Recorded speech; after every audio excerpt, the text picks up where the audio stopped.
Digital পাসপোর্টটা তো আমি আবুধাবির কথা বলতেছি বা দুবাইয়ের কথা বলতেছি, এরা অনেক ভুগতেছে আমাদের এবং প্রবাসীরা সবাই আমাদের উদ্বিগ্ন এই অনেক বিষয়টা অনেক নিয়ে। অনেক আমাদের যে ওয়ার্কারগুলা বা যারা নিয়ে লেবার শ্রেণী কাজ জি, জি, করে, জি। এরা অনেক পেরেশানিতে আছে। প্রথমত আমাদের এম্বাসিটা আওতায় ছোট, আচ্ছা। এরিয়াটা ছোট, এরা ভিতরে বসতে পারে না। এই দেখেন এখন জুন জুলাই মাস আসতেছে, আপনি বিশ্বাস করবেন না, প্রচণ্ড গরম এখন। সকালবেলা যদি যান আপনি 9টার দিকে, দেখবেন যে আশেপাশে অনেক লোক বসে আছে রৌদ্রের ভিতরে। আর আমি এম্বাসিকে তো দোষ বলবো না, তারা পরিশ্রম করে তাদের যাচ্ছে, সেই জনবল নাই। না এদের কাছে জনবল নাই। প্রথমত যখন এদের কাছে, আমাদের কাছে যত লোক আছে, আমাদের প্রবাসীতে যত লোক আছে দুবাইতে আবুধাবিতে, ওই হিসাবে মানে খুবই কম এম্বাসিতে যে লোক কাজ করে। জি, জি। তারা কয়টা লোক মানে ডিজিটাল যদি কাজ করে কয়টা লোকে কাজ করবে, কয়টা লোকের। আর আমি অনুরোধ করব যে আমাদের যে এম্বাসিটা আছে, এম্বাসিটা ভালো একটা প্লেসে নেওয়ার জন্য, যাতে লোকজনগুলা এম্বাসিতে এসে ভিতরে সুন্দরভাবে বসতে পারে। আমি সরকারের কাছে কঠোরভাবে এটা আবেদন করব, যাতে এই যে জুন জুলাই মাস আসতেছে, লোকগুলা আপনি বিশ্বাস করবেন না, তারা গেছে আবুধাবিতে, তারা একজন যেভাবে বসে থাকে রাস্তার ভিতরে, মানে দেখলে বাদ আপনি অবাক হয়ে যাবে যে এটা কি।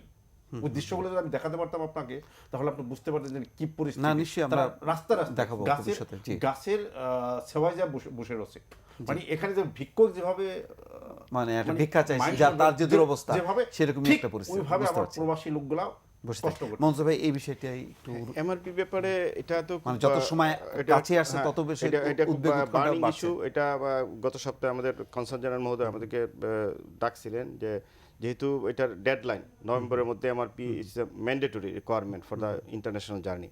তো এটা যদি ম্যান্ডেটরি রিকোয়ারমেন্ট হয় আর যদি আমরা সেটা না করতে পারি, সেটা আমাদের বিরাট একটা ব্যর্থতা হবে।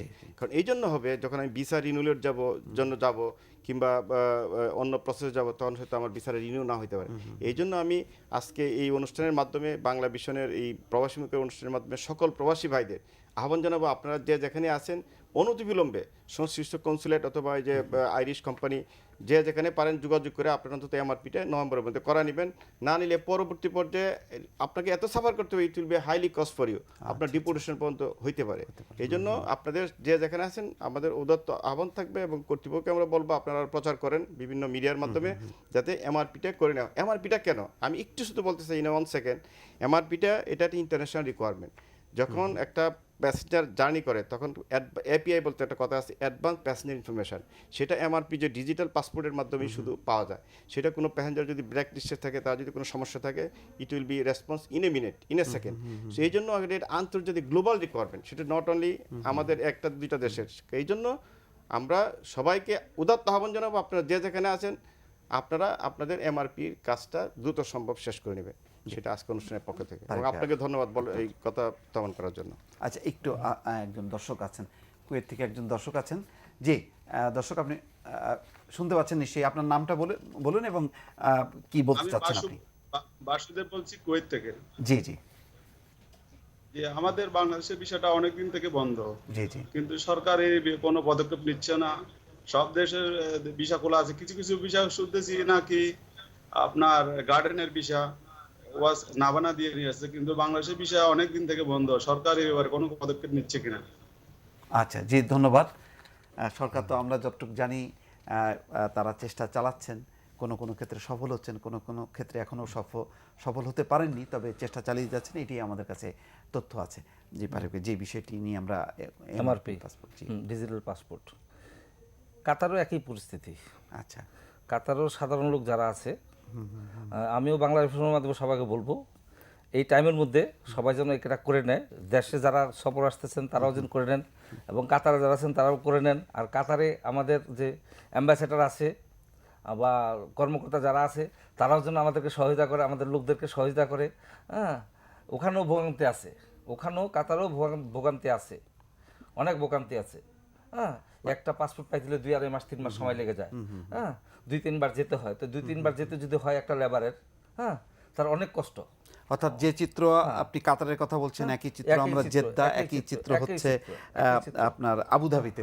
অর্থাৎ যদি আরো দেশের আমাদের অতিথিরা আসতো, নিশ্চয়ই একই চিত্রের কথাই বলতেন। দেওয়া হয়েছে, তাছাড়া ওই ডেডলাইনের ভিতরে যে কমপ্লিট করে পারবো আমার মনে হয় না। এটা আমাদের জন্য না, এখন চ্যালেঞ্জ, আমাদের খুব যে চ্যালেঞ্জ, আপনাদের- আমাদের জন্য ভীষণ চ্যালেঞ্জ। জি আপনাদের যে আমাদের যে প্রতিনিধি আছে বাংলা ভিশনের জি, শরীফুদ্দিন সন্দীপী, জি। ও কিন্তু খুঁজে খুঁজে খুঁজে খুঁজে বাংলাদেশের লোকের খোঁজ খবর নিচ্ছে, আপনাদের খবরাখবর দিচ্ছে, হ্যাঁ, এবং চেষ্টা অনেক করছে, পরিশ্রম হ্যাঁ, করছে, অনেক পরিশ্রম। হ্যাঁ, এই জন্য আমিও সন্দীপকে ধন্যবাদ জানাই, হ্যাঁ, জি। বাংলাদেশ থেকে সন্দীপের রিপোর্ট এবং- আছে, আমি আমরা এখনই দেখাবো আর কি। একটু আসি আপনাদের কাছ থেকে দর্শক, আমরা আবারও আসি। এবার আমরা শুরুটা আমরা করেছিলাম যে আদম পাচার, মানুষের কষ্ট, বাংলাদেশিদের কষ্ট, না খেয়ে মারা যাওয়া, জঙ্গলে বন্দি শিবির, লাশ উদ্ধার, নানান কাহিনী আমরা একটু সাফল্যের কথাও জানাতে চাই। এই ফাঁকে আমরা দেখে আসি কয়েকটি সফল মুখের কথা। কাতারে বাংলাদেশি একজন সফল ব্যবসায়ী মোহাম্মদ মানিক হোসেন। বাংলাদেশে চাঁদপুর জেলা ফরিদগঞ্জ থানার রামপুর বাজার 20 কাঠালি গ্রামের মানিক হোসেন দীর্ঘ 15 বছর ধরে কাতারে আছেন। নানা ঘাত প্রতিঘাতের মধ্য দিয়ে কাতারে প্রতিষ্ঠা করেছেন 2টি কনস্ট্রাকশন কোম্পানি। সততা, নিষ্ঠা, পরিশ্রম দিয়ে সফলতার সাথে ব্যবসা চালিয়ে যাচ্ছেন তিনি। বর্তমানে আমার কোম্পানিতে শ্রমিক আছে প্রায় 175 জনের মতো, তার মধ্যে বাংলাদেশি আছে 170 জনের মতো, বাকি 5 জন নেপালি, ইন্ডিয়ান। ধীরে ধীরে গড়া তার প্রতিষ্ঠানে বর্তমানে 175 জন শ্রমিক কাজ করছে। স্বাগতম জানাচ্ছি।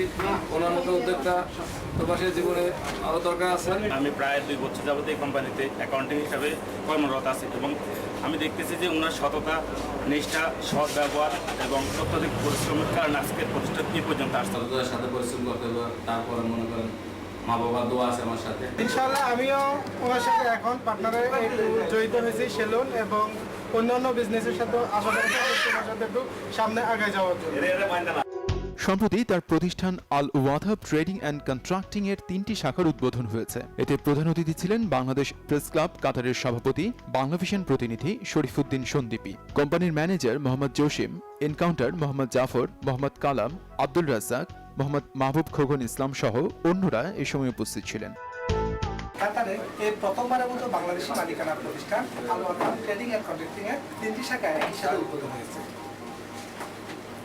সততার সাথে পরিশ্রম করলে এভাবে আরো অনেক শাখা উদ্বোধন করা সম্ভব, এমনটাই বলছেন কোম্পানির স্বত্বাধিকারী শরীফুদ্দিন সন্দীপী, বাংলা বিশ্ব, দোহা, কাতার।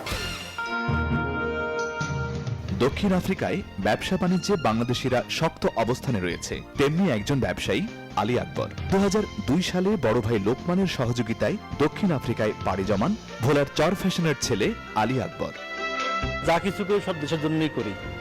এখানে যা কিছু আমরা ইনকাম করি, টাকা পয়সা, হ্যাঁ দেশি সব কিছু আমরা দেশি করতেছি, যে জায়গা জমি বাড়ি যা কিছু সব বাংলাদেশ।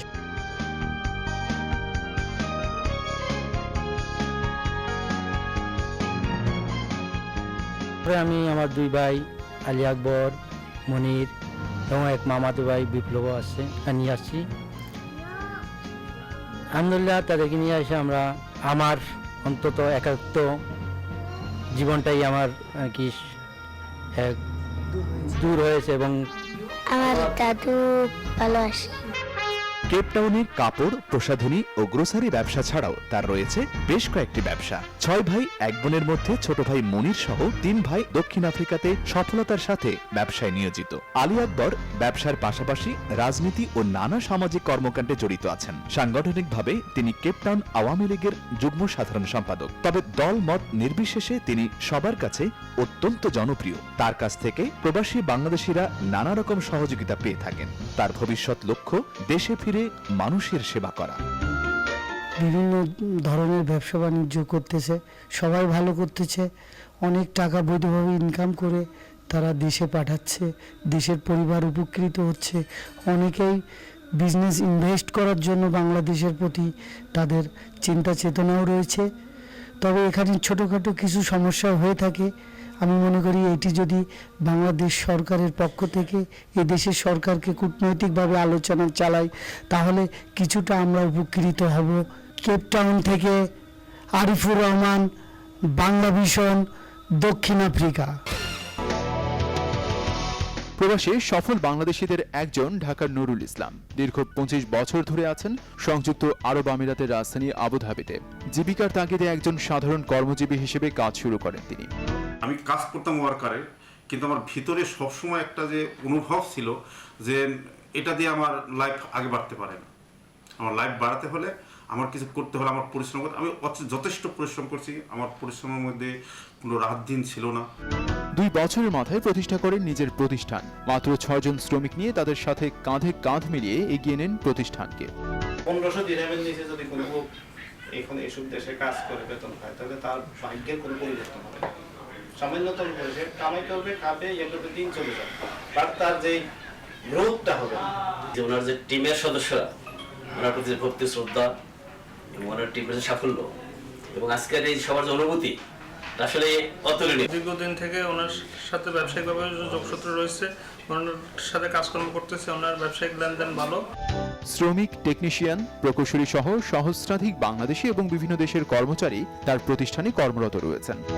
যদি কেউ যে কোনো একটা চারা বুনেন আর সেটা যদি সুন্দর ফল ধরে আর সেই ফল যদি সবাই খেয়ে খুশি হয়, তাই সেটা কত বড় আনন্দের কথা, কত বড় খুশির কথা হবে। আইভাস গ্রুপ অফ কোম্পানির সবগুলি কোম্পানির ওয়ার্কার মিলে প্রায় 1000-এর মতো লোক কর্মরত আছে এবং এই 1000-এর মধ্যে বেশিরভাগই বাংলাদেশি কর্মকর্তা এবং কর্মচারী, এবং আমাদের এই কর্মকর্তা কর্মচারী সব যা আছে সবাই খুব সন্তুষ্ট এই কোম্পানির উপরে যে নিয়মিত বেতন পাওয়া যায়। I am greatly honored to have a boss like Nurul Islam, who is Bangladeshi, and our company staffs, everybody, and it's a really honor to be here in this occasion. And I wish all my colleagues for the future projects what we are doing here, and wish Nurul Islam all the best in his future life. UAE ছাড়াও কাতার, Saudi আরব ও দক্ষিণ আফ্রিকায় তার প্রতিষ্ঠানের শাখা রয়েছে। দেশেও বিভিন্ন ক্ষেত্রে তার বিনিয়োগ রয়েছে। এখানে আমরা যারা কাজ করতেছি সবাই আমরা একত্র সবাই মিলেমিশে আছি, প্লাস আমাদের যে যারা কাজ করতেছেন মোটামুটি এরা দক্ষ আছে কাজে, এদের কাজে আমি সন্তুষ্ট, তো আমরা সবাই ভালো আছি। বাংলাদেশি ভিসা বন্ধ হওয়ার কারণে আমরা আগে যেভাবে কাজের প্রোডাকশনটা দিতে পারতাম, তো এখন ওইটা দিতে পারতেছি না, কারণ আমাদের বাংলাদেশি ভিসা বন্ধ হওয়ার কারণে এখন পাকিস্তান থেকে, ইন্ডিয়া থেকে লোক আনা হইতেছে। আমি বাংলাদেশ ভাইদেরকে উদ্দেশ্য করে বলতে চাই, দয়া করে প্লিজ আপনারা যে সব খারাপ কাজের সাথে জড়িত আছেন এটা ছেড়ে দেবেন। আমরা যদি আপনারা এটা ছেড়ে দেন বা ভালো কাজ করেন, ভালো অন্য দেশের মধ্যে ভালো প্রমাণ দেখান, তাহলে অবশ্যই এদেশের সরকার আবার ফিরা বাংলাদেশের ভিসা খুলে দেবে। অবিলম্বে বাংলাদেশিদের ভিসা খোলার জন্য সর্বোচ্চ কূটনৈতিক উদ্যোগের জন্য তিনি সরকারের প্রতি আহ্বান জানিয়েছেন। প্রবাসী শিল্পোদ্যোক্তা নুরুল ইসলাম ভাইয়ের কাহিনী শুনলাম আমরা দেখেছি কোন অবস্থান থেকে আজ কোথায় তিনি উঠে এসেছেন, একমাত্র ব্যবসায়িক সততা এবং নিষ্ঠার মাধ্যমে। এখানে বাংলাদেশি প্রবাসীরা যতই অপরাধ প্রবণতা থেকে নিজেদের সংযত রাখবেন, ততই বাংলাদেশিদের কর্মসংস্থানের দ্বার এখানে অবারিত হবে, সমৃদ্ধ হবে বাংলাদেশ। Jahangir Kabir Bappi, Bangla vision, Abu Dhabi. দর্শক, আমরা আপনাদের ধন্যবাদ জানাচ্ছি। আজকে আমাদের অনুষ্ঠানে উপস্থিত আছেন আমরা 3 জন সফল মানুষকে দেখালাম, তার মধ্যে নুরুল ইসলাম আবুধাবি, তিনি আজকে আমাদের অতিথিও আছেন, এবং এর আগে আমরা দক্ষিণ আফ্রিকার আলী আকবর তাকে দেখলাম, কাতারের মানিক, যার প্রতিষ্ঠানেও 175 জন শ্রমিক আছে। এই 3 জনকে আমরা অভিনন্দন জানাচ্ছি। আমরা চাই যে এই ধরনের নুরুল ইসলাম, আলী আকবর এবং মানিকের মতন আরও অসংখ্য মানুষ সামনে আসুক এবং তাদের সফলতা তুলে ধরতে চাই, যাতে তারা মডেল হিসেবে অন্যদের কাছে অনুসরণীয় হয় এবং আমরা তাদের উন্নয়ন এবং একই সঙ্গে তাদের উন্নয়নের মাধ্যমে আমাদের উন্নয়ন আমরা দেখতে চাই। আমরা এই বিষয়ে আলোচনা করছি, তার আগে একটি স্কাইপ সংযোগ নিয়ে আসি আবুধাবি থেকে। জি দর্শক, আপনার নাম বলুন এবং কি জানতে চান আপনি? আসসালামু আলাইকুম ভাই, আমার নাম সুয়েজ, আমি আবুধাবি থেকে বলছি। আবুধাবি, জি বলুন। যে আপনার এই অনুষ্ঠান আমি অনেকদিন থেকেই দেখি, এবং যে আমার নাম সুয়েজ। সুয়েজ, জি বলুন ভাই। আমি জানতে চাইতেছি, মানে আমাদের আবুধাবির ভিসা বন্ধ হতে আমরা খুব বাংলাদেশি শ্রমিক খুব একটা সমস্যার ভিতরে আছি। জি বুঝছেন, মানে 10 ঘন্টার ডিউটি 12 ঘন্টা করতে হয়, না করলে বেশি গিরগির করে আমাদের সঙ্গে, এটা বলার বাহুল্য, আমরা যে বাঙালি কোনো দামই পাই না। আমাদের যদি বিছানা একটু খোলা থাকতো তাহলে আমরা অন্য জায়গায় একটু ট্রাই করতাম, কিংবা আমাদেরও একটা থাকতো, দাম থাকতো। ভালো কাজ করলেও আমাদের কোনো ইয়ে নাই, নাম নাই। জি ধন্যবাদ মানে ভাই আপনাদের এই যে আপনার আপনাদের এই অনুষ্ঠান দেখে সরকারে, কিন্তু এটার কোনো কার্যকলাপ হইতে আমরা দেখতে পাইতেছি না ভাই। জি ভাই আমরা বারবার দেখাতে চাই নিশ্চয়ই সরকারও চিন্তা করছে, একেবারে সব সময় আমরা তাৎক্ষণিক আমরা ফল পাবো এটি আশা করার নাই। একসময় আপনাদের উপস্থিতিই ছিল না, আপনাদের কণ্ঠ আমরা যে প্রচার করব সেই অবস্থাও ছিল না গণমাধ্যমগুলোর। এখন অন্তত আপনারা বলছেন এবং সেই বিষয়ে নিশ্চয়ই তোলপাড় হচ্ছে এবং সাম্প্রতিক সময়ে আদম পাচারের ঘটনায় যে যেমন আন্তর্জাতিক একটি উদ্যোগ দেখা যাচ্ছে, সেটিই হচ্ছে আপনারা যে বারবার বলছেন এইসব বিষয়গুলো নিয়ে, নিশ্চয়ই তারই একটি অংশ। আমরা এই বিষয়ে যে ঘটনার প্রবাহ আমরা দেখলাম তার প্রেক্ষিতে আপনার কাছে জানতে চাই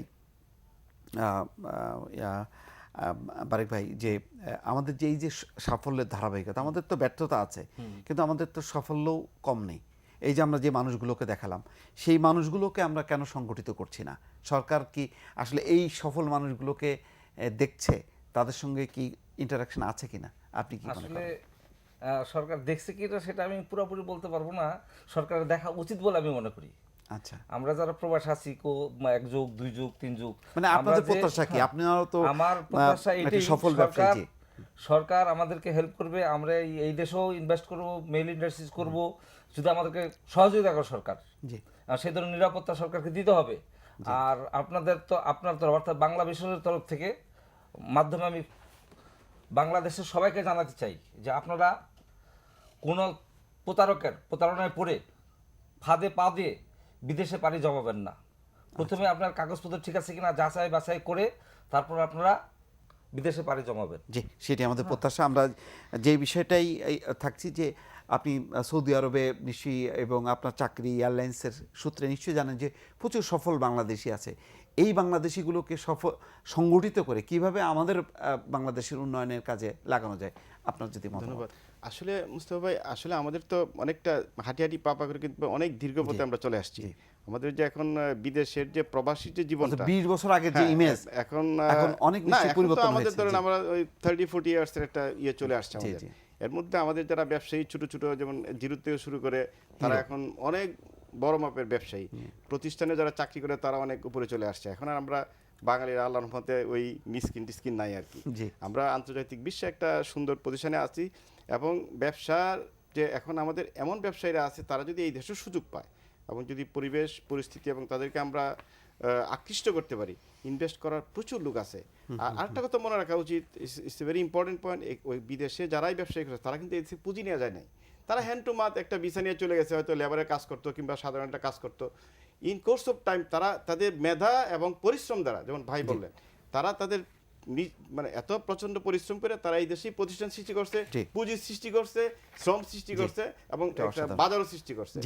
এই সাফল্য তো আমাদের বিরাট ব্যাপার। জি নুরুল ইসলাম ভাই, আমরা একদম শেষ পর্যায়ে আছি। আপনি যদি বলেন আপনার এই অভিজ্ঞতার ভিত্তিতে কিভাবে আপনার মতন বা আপনাদের মতন যারা মানুষ যেগুলো আবুধাবিতে আছেন, দুবাইতে আছেন, তাদেরকে সাথে আমাদের দেশের সংযোগ বা আমাদের সরকারের একটা যোগসূত্র তৈরি করা যায়? দেখেন, আমি এটাই বলবো যে আমাদের দেশের যে লোকগুলো আছে বা যারাই বাইরে গেছে, দেখেন তারা খালি হাতে গেছে, মানে একটা ব্যাগ বাইহান একটা ব্যাগ নিয়ে তারা গেছে। তারা যে ছোটো ছোটো করে অনেক আগে বাড়ছে, মানে আমার কথাই বলি, আমি আলহামদুলিল্লাহ আমি অনেক আগে বেড়েছি। তো এই যে দক্ষতাটা যে শ্রমটা আমরা বাইরে যে দিতেছি সেটা কেন বাংলাদেশে দিতে পারবো না? সেটা একটা বিরাট সেটা কেন পারবো না, কেন আমাদের আমরা পারতেছি না? জি, আমাদের মতো অনেক ছেলে আছে, কেন পারতেছে না বাংলাদেশে? এটার কারণটা কি? এটা ফাইন্ড আউট করতে হবে। আমি বাংলা মিশনের পক্ষ থেকে আমি বলবো যে আপনি এটা ফাইন্ড আউট করেন, আমরা বাইরে যে করতে পারি এখানে কেন পারবো না, এখানে কেন পারতেছি না? আমাদেরকে সুযোগ দিতে হবে। আমরা কিন্তু একদম দৃঢ়ভাবে চেয়ে আছি আমরা কবে ইনভেস্ট করবো বাংলাদেশে, আমরা কেন বাইরের দেশে ইনভেস্ট করতে চাই। ধন্যবাদ নুরুল ইসলাম ভাই, মমতাজ ভাই এবং বারেক ভাই, তিনজনকেই ধন্যবাদ জানাচ্ছি। দর্শক, আসলে কেন আমরা পারবো না? যদি বিদেশে পারি তাহলে আমার নিজের দেশে আমার জন্মভূমিতে কেন পারবো না? এটি একটি বিরাট প্রশ্ন, নিশ্চয়ই একটি উত্তরও এসছে। যদি বিদেশে পরিবেশের কারণেই তারা পেরেছে, নিশ্চয়ই আমাদের এখানে পরিবেশটা অনুকূল পরিবেশ নেই বলেই পারছে না। সুতরাং যারা রাষ্ট্র ক্ষমতায় আছেন, যারা সরকার চালান, দেশ চালান, তাদেরই দায়িত্ব সেই পরিবেশটা তৈরি করে আমাদের দেশের উন্নয়নে আমাদের দেশের মানুষগুলোকে সম্পৃক্ততা ঘটানো। সেই প্রত্যাশা রেখেই শেষ করছি। ভালো থাকুন, সুস্থ থাকুন সবাই। শেষ করার আগে আমরা প্রবাস থেকে আসা নানান রকম রাজনৈতিক সাংগঠনিক এবং সাংস্কৃতিক খবরাখবর দেখতে দেখতে শেষ করব। খুদাহাফেজ।